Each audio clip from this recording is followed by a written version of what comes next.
A very welcome to all of you on our channel Future Builder Academy. Build your future with us. This side से पाठक और business studies faculty. तो आज मैं discuss करने जा रहा हूँ हमारी क्लास 12th का जो चैप्टर फर्स्ट है वो है हमारा nature and significance of management. हमने बहुत जगह सुना होगा किसी चीज़ को मैनेज करना या उस चीज़ को मैनेज करने का मतलब हम पहले समझते हैं कि कोई भी काम एक प्रॉपर वे में करना, वो मैनेजमेंट होता है। जैसे हमने सोचा है कि हमारा ये डिज़ायर्ड रिज़ल्ट इस वे में होना चाहिए और उस मैनर में होता है तो हम उसे मैनेजमेंट कहते हैं। ठीक है, मैनेजमेंट क्या होता है? रिक्वायर होता है हर तरह की ऑर्गेनाइजेशन में। किसी भी तरह की कोई भी ऑर्गेनाइजेशन हो, सबके लिए मैनेजमेंट रिक्वायर होता है। जैसे प्रॉफिट मेकिंग हो, नॉन प्रॉफिट मेकिंग हो, ट्रेडिंग हो, मैन्युफैक्चरिंग हो, जितनी भी ऑर्गेनाइजेशन होती हैं। स्कूल में मैनेजमेंट की ज़रूरत होती है, हॉस्पिटल्स में, यहाँ तक कि हमारे घर में भी हमारी मदर हमारे फादर घर को मैनेज करते हैं। तो हमारे घर में भी इवन मैनेजमेंट की ज़रूरत होती है। तो मैनेजमेंट और क्या है ये भैया? रिक्वायर होता है जिससे एवरी एम्प्लॉय जो ऑर्गेनाइजेशन में अपना काम कर रहे हैं, एवरी एम्प्लॉय, हर वो बंदा जो अपनी ऑर्गेनाइजेशन में अपने एफर्ट्स कंट्रीब्यूट कर रहा है, मैनेजमेंट रिक्वायर है कि वो अपने कंट्रीब्यूशन इस वे में कंट्रीब्यूट करे जिससे ऑर्गेनाइजेशनल का एक कॉमन गोल अचीव हो सके। ठीक है, जैसे हमने देखा होगा किसी भी ऑर्गेनाइजेशन में कितने सारे एम्प्लॉयज़ काम करते हैं। अब उन्हें इस तरह से मैनेज करना कि उन सारे बंदों की एक्टिविटी वो एक गोल की तरफ कंट्रीब्यूट हो। नहीं तो किसी चीज़ को मैनेज नहीं करेंगे तो कोई एम्प्लॉय वहाँ चाय पी रहा है, कोई वहाँ गाने सुन रहा है, कोई पिक्चर देख रहा है ना, लेकिन उससे क्या होगा? हमारा एक गोल अचीव नहीं हो पाएगा। तो मैनेजमेंट बेसिकली क्या है? मैनेजमेंट एक गोल को अचीव करने की प्रोसेस है। ठीक है, मैनेजमेंट क्या है? एक प्रोसेस है प्लानिंग की, ऑर्गेनाइजिंग की, स्टाफिंग की, डायरेक्टिंग की एंड कंट्रोलिंग की। अभी तो हमारे फर्स्ट चैप्टर है, आगे हम फर्दर डिसाइड इसके बारे में चर्चा करेंगे। तो हमारे ये पर्टिकुलर चैप्टर दे रखा है इसका, प्लानिंग का, ऑर्गेनाइजिंग का, इन सब के एक पर्टिकुलर चैप्टर रहेंगे। उसमें इन्हें डिस्कस करा गया है एक ही बहुत बड़े वाइडर एरिया में। ठीक है, आगे इन्हें देखेंगे क्या हैगा। एक गुड मैनेजमेंट की विशेषताएं क्या होती हैं? ठीक है भैया, हमने मैनेजमेंट समझ लिया। क्या भैया मैनेजमेंट भी गुड और बैड हो सकता है क्या? हाँ, बिल्कुल हो सकता है। अगर आपके मैनेजमेंट में इफ़ेक्टिवनेस और एफिशिएंसी है तो वो गुड मैनेजमेंट है। ठीक है, चलो समझ गए, इफ़ेक्टिवनेस और एफिशिएंसी होनी चाहिए। और भैया ये ना हो तो वो गुड मैनेजमेंट नहीं है। चलो ठीक है, लेकिन इसका मतलब क्या होता है इफ़ेक्टिवनेस और एफिशिएंसी का मतलब? तो बोले भैया सिंपल हैगा। इफ़ेक्टिवनेस बोले तो आप अपना काम कर रहे हो, आप अपने ऑपरेशंस कर रहे हो, आप अपने टारगेट को अचीव कर रहे हो, अपने कंप्लीट कर रहे हो अपने टारगेट को with in the stipulated time.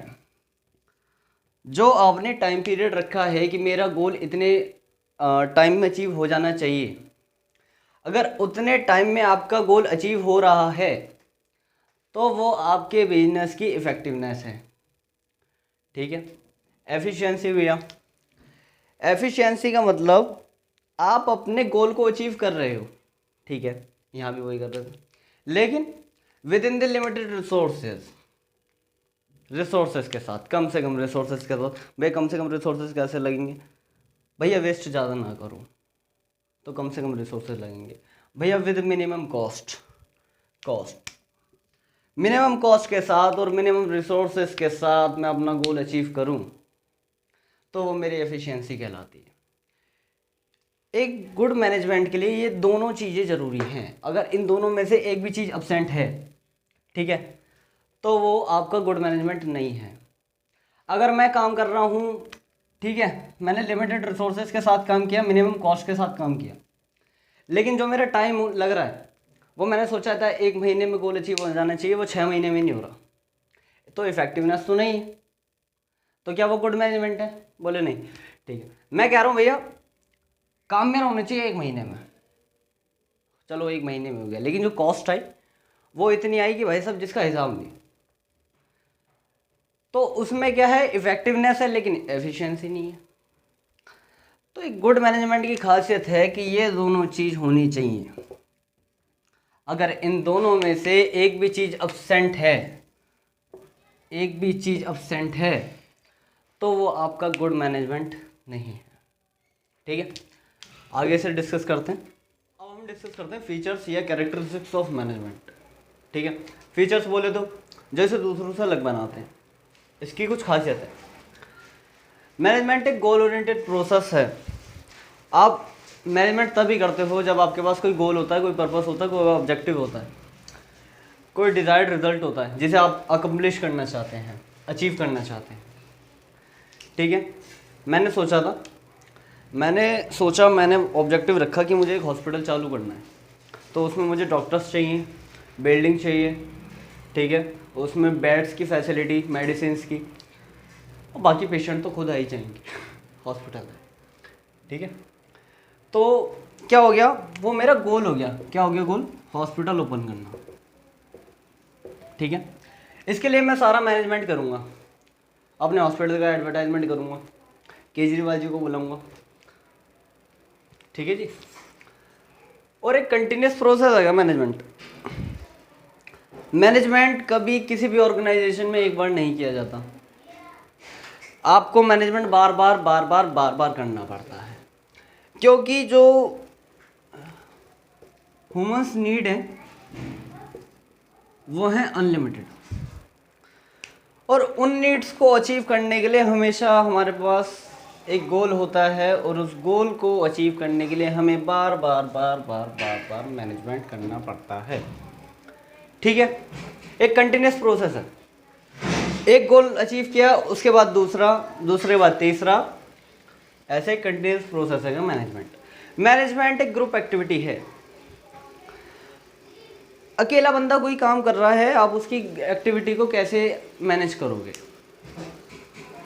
Group activity का मतलब एक ऑर्गेनाइजेशन में बहुत सारे एम्प्लॉयज़ काम करते हैं, आप उन सब एम्प्लॉयज़ की, उन सब बंदों की एक्टिविटी को इस तरह से डायरेक्शन दे के मैनेज करते हैं कि वो सारे अपना एफर्ट्स कंट्रीब्यूट कर सके एक कॉमन गोल के लिए। जो कॉमन गोल कौन सा है? ऑर्गेनाइजेशन का अपना गोल, ऑर्गेनाइजेशन का अपना ऑब्जेक्टिव। ठीक है, ग्रुप एक्टिविटी हो गई। मैनेजमेंट ऑल परवेसिव है, यूनिवर्सल फिनोमेना। मैनेजमेंट हर जगह चाहिए,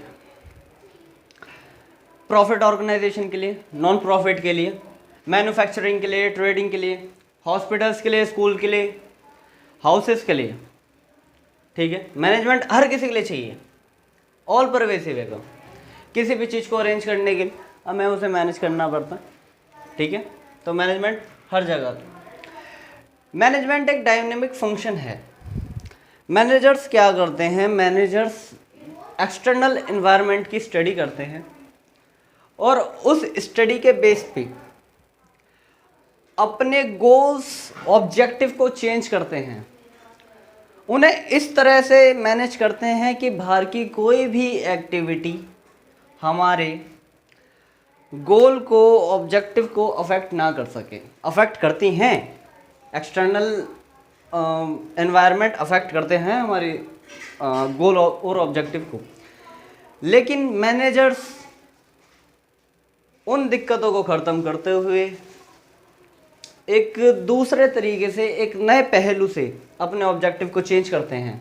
वो अपने एनवायरनमेंट के साथ उस ऑब्जेक्टिव को ढाल लेते हैं। ठीक है, अब क्या है, मैनेजमेंट हमारा इंटेंजिबल फोर्स है। आपको कभी मैनेजमेंट दिखाई नहीं देगा, या किसी एक पर्टिकुलर बंदे का नाम नहीं है मैनेजमेंट। बहुत सारे एम्प्लॉयज़ एक ऑर्गेनाइजेशन में काम करते हैं, वो किसी एक बंदे को जन्म नहीं देते कि उसका नाम मैनेजमेंट होगा। मैनेजमेंट एक इंटेंजिबल फोर्स है, वो आपको कभी दिखाई नहीं देगा। ठीक है, लेकिन हमें कैसे पता लगेगा भैया? जब वो दिखाई नहीं दे रहा तो हमें कैसे पता लगेगा गुड मैनेजमेंट है या फिर बैड मैनेजमेंट है?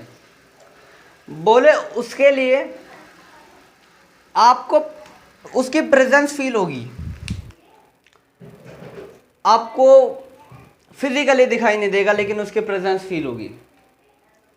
ठीक है, कोई भी डेकोरेशन करना, डेकोरेशन हमें पता लग जाता है किसी भी पार्टी फंक्शन में, हमें डेकोरेशन पता लग जाती है कि अच्छी है या ख़राब है, उसे सही तरीके से मैनेज किया गया है या नहीं, तो उसकी प्रेजेंस फील होती है, हमें कभी फिजिकली दिखाई नहीं देगा। वो ऑर्डर लाइंस और कोऑर्डिनेशन के हिसाब से अगर चला तो वो एक गुड मैनेजमेंट होगा। ठीक है, अब मैनेजमेंट एक मल्टी डायमेंशनल है। ऑर्गेनाइजेशन में कई सारी एक्टिविटी होती है, एक सिंगल एक्टिविटी नहीं होती। ठीक है, तो मैनेजमेंट में मेनली 3 एक्टिविटी को क्लासीफाई किया गया है। मैनेजमेंट ऑफ वर्क, वर्क का management, management of people, people का मैनेजमेंट, और मैनेजमेंट ऑफ ऑपरेशन, उनकी एक्टिविटीज़ का मैनेजमेंट।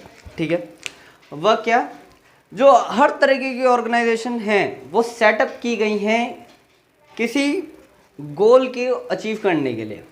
वो गोल कैसे अचीव होंगे, उनकी रेगुलर एक्टिविटीज़ की वजह से। ठीक है, ठीक है भैया, समझ गए। Perform, setup to perform task और गोल। ठीक है, अब जो हमारी एक्टिविटीज़ हैं, हर बिजनेस की एक्टिविटीज़ एक जैसी नहीं होती। आप हॉस्पिटल में एजुकेशन प्रोवाइड नहीं कर सकते। ठीक है, आप स्कूल में पेशेंट को ट्रीट नहीं कर सकते। तो हर बिजनेस की अपनी खुद की अलग अलग एक्टिविटीज़ होती हैं जो डिपेंड करती हैं नेचर ऑफ बिजनेस पे। स्कूल में मैं एजुकेशन प्रोवाइड करूँगा, हॉस्पिटल में पेशेंट ट्रीट होंगे। ठीक है भैया, समझ गए। अब मैनेजमेंट ऑफ पीपल, पीपल का मैनेजमेंट करना पड़ेगा। अब पीपल बोले तो भैया ह्यूमन रिसोर्सेज, मानव पूंजी।